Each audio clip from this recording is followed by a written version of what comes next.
Welcome to the Better Off Bonus Call of the Week. We're sponsored by Betterment, the largest independent online financial advisor. If you'd like to get on the air with us, all you have to do is send an email. Ask Jill at betteroffpodcast.com. Ask Jill at betteroffpodcast.com. That is what Kelly did. Kelly's from Atlanta. Kelly and her husband have about $125,000 sitting in a savings account. So what's the problem? He is uncomfortable with how much money is sitting there doing nothing with a 1.25% interest rate. Wait a minute. 1.25%. It's 1% more than the national average.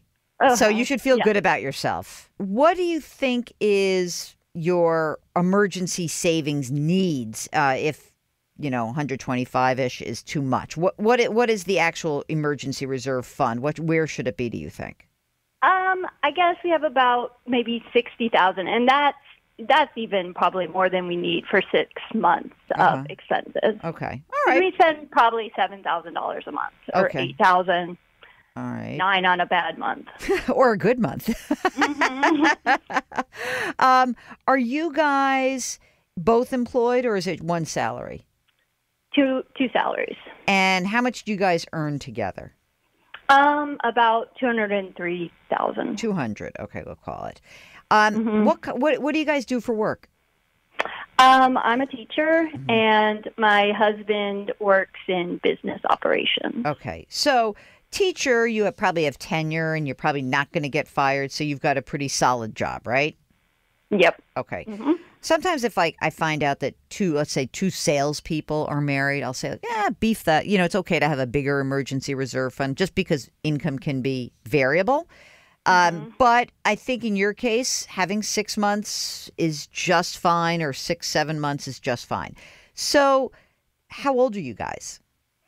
I'm 41 and he's 49. I like that you had to think about that. Like, not sure. You guys got kids? Yes. How many? 3. 2 are grown and 1 is 16. Oh, okay. 16-year-old college, maybe. Does money have to get allocated for that? We're saving in a 529, and my husband, is divorced, so hopefully mom will save some too. I think that she should be covered. Okay, great. As long as she goes to state school. Perfect. Okay, so tell me a little bit more about what you guys have done saving and investing wise. Maybe we just add some of that emergency reserve money to what's going on. So what have you guys done? Let's start with retirement funds. Okay, so my husband in his 401k has $380,000, and that's a target date fund. And he has a pension, too, which neither of us are exactly sure how it works.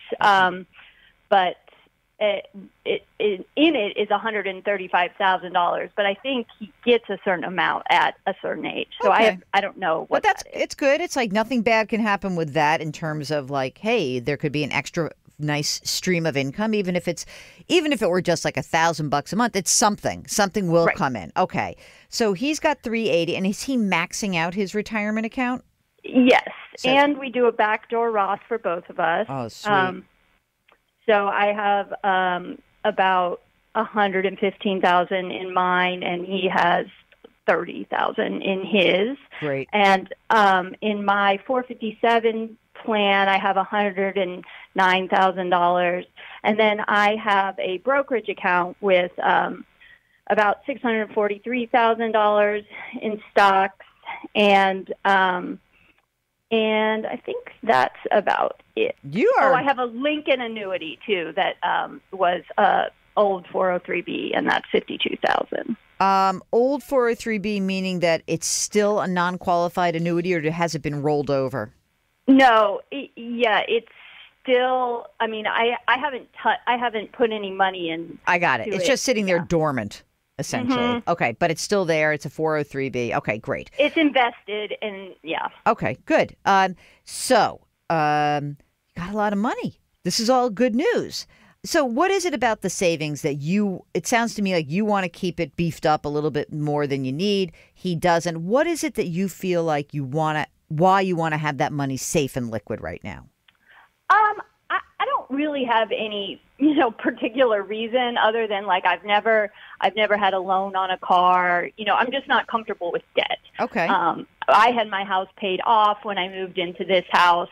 It's just a discomfort with debt. Okay. And, he just wants to, he's feeling like, he gave half of his retirement away. Like, I want to make up time. I want to invest some money. I want to make something happen with this extra money that's just sitting around. All right. Well, so what you're telling me is that, I'm just going to use round numbers. So of the 125, you need about half of it in emergency reserve. The other half could be moved if you could get comfortable with that.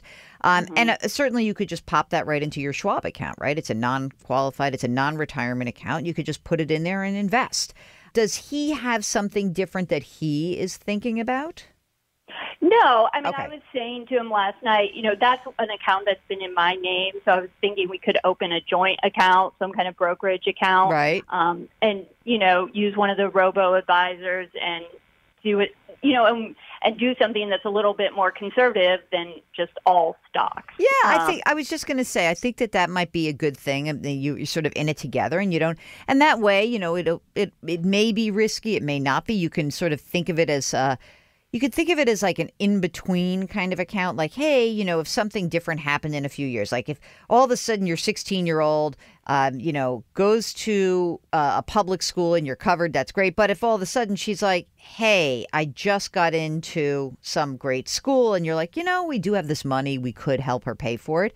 You would have this money available that you could use it. But again, if it were, if your retirement money is invested most aggressively, and then your non-retirement money is sort of one step down from that risk-wise, this money would be a step down from even that. Just that I think that you should think of this as what I would call intermediate term money. That, we're in our 40s. If in 10 years this is like, gosh, we could have made more money being more aggressive, it won't matter. It won't, because you have enough money now. You got about whatever it is, $1 million. So you're going to be fine. You really are. It's just really a matter of you feeling comfortable with that. And, look, if you were living alone and you were a single mom and you had a kid and you said to me, I feel better with 125 grand in the bank, I would not urge you to go against that.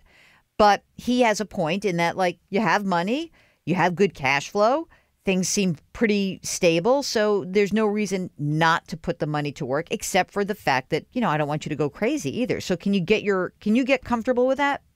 Yeah, it's just, I'm worried. It's like, well, you have it invested and you sell and then you pay capital gains. To me, it's like, well, what, I just have not, I don't know what the loss would be then, especially if it's invested in something that's like bonds, which I don't understand at all. I don't know, like, how do you then liquefy that money? So there's a couple of things that you can do. So right now, tell me, in that Schwab account, you said there was $640-something thousand or 650 grand. What's in there? Stocks or mutual funds? What's in there?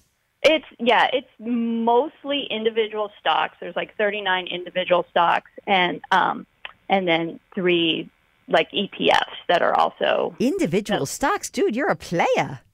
Well, my dad is an economist, so from a very young age he had picked out stocks for me, and then I just sort of around 28 started asking for tips and advice and so forth, which I know is a little bit, not normal, but I feel pretty good about it looking at the cost basis and the growth and all of that. Can I label this caller the abnormal investor? I think that you're perfect. This is great.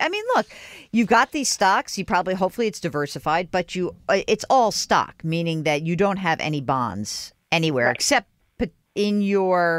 in his 401k, he's got a target date fund, so that has some bonds in it. But mostly you guys are all 100% stocks, correct? Yes.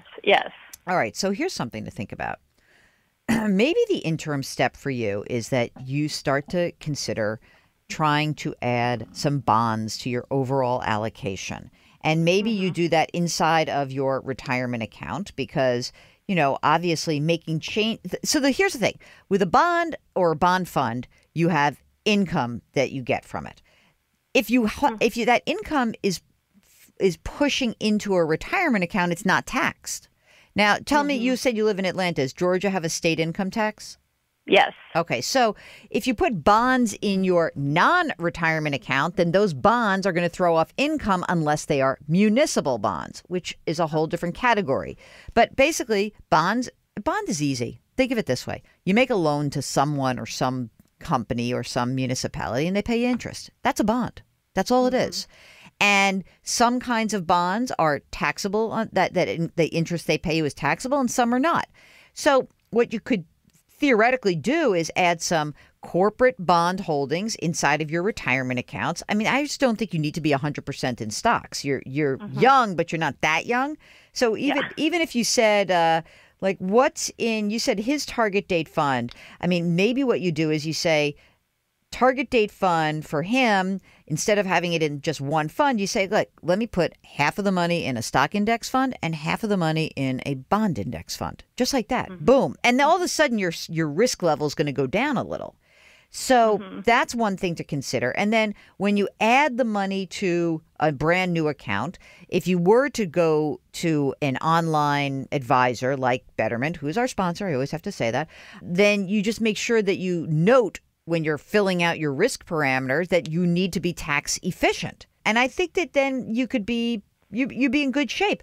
I just would never be, look, I'm a total wimp. Your dad may be an economist. He may be the best stock picker in the world. And you may be the best stock picker in the world. And now I presume that all these stocks have a big, gain embedded in them. So you don't want to sell them. But what you want to do is you want to manage your risk overall by saying, hey, I can't be 100% stocks for the rest of my life. It's not a smart way to go. So I'm going to add something that gives me stability. It makes sense to me now that you have a big emergency reserve fund or a big cash position, because it's also a way to mitigate some of the risk that exists. So you probably in the back of your head that may have been in your mind.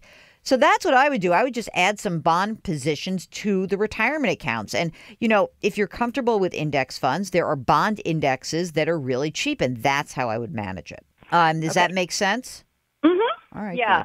When we were filling out like the robo-advisor last night on what we could do with the money, it was saying it was advising municipal bonds.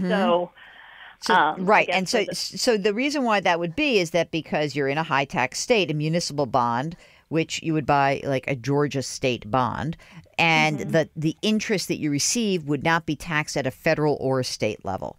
But again, if you decide that you're more comfortable doing bonds and bond investing in your retirement accounts because it's just easier to do, and you just want to add the 60 or 65 grand and put it into a couple more ETFs, that's fine too. But my big input into this conversation is that I think you need some more stability. I think you need to ratchet your risk down a little bit so that even if the most aggressive person out there is listening and saying like, Kelly, rock on, kill it, go all stocks. I really would not be more. I mean, to me, aggressive growth means 80% stocks, 20% in safer stuff. So, and I'm really like a boring wimp. So that's what I would do. And do you have bond choices inside of some of these retirement funds? I presume so.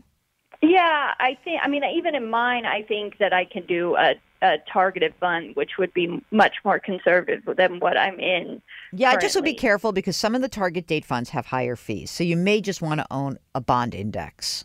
All of mine have high fees. For some reason, the teachers' accounts are very expensive. So that is, again, why I've been in stocks in there. So, the reason why that it's in an ETF in my retirement account is because the fee is so much cheaper, which I don't know if that's really a smart choice. Well, it is a smart choice, but what I would say is this, that inside of every retirement account is usually a bond index and a stock index. And if you stick to that, that's the best way to keep your expenses down. And, I totally get, I used to have clients 100 years ago and I would look at some of these teacher 403Bs and I would say, my God, these are so expensive, or they're annuities and they're so expensive. And I'm not exactly sure how this turned out that like our most prized employees out there teaching the youth of America get hosed on their investment, but it happens a lot. So yes. If you can really say, let me look at what's inside of my plan and choose the index option, that will help minimize the expenses. Okay. All right. Sounds good. You feel good? Yeah. All right. So look, another happy marriage. Don't go to cancel the shrink appointment. I just fixed it. Okay. Yeah.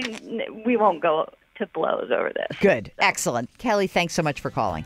Thank you. Take care. Okay, that's a wrap of our Better Off bonus question of the week. If you've got a question, it's simple. Send us an email at askjill@betteroffpodcast.com. We'll arrange to get you on. And don't forget, in just a couple of days, there's a brand new episode of the Better Off Podcast sponsored by Betterment. Talk to you then.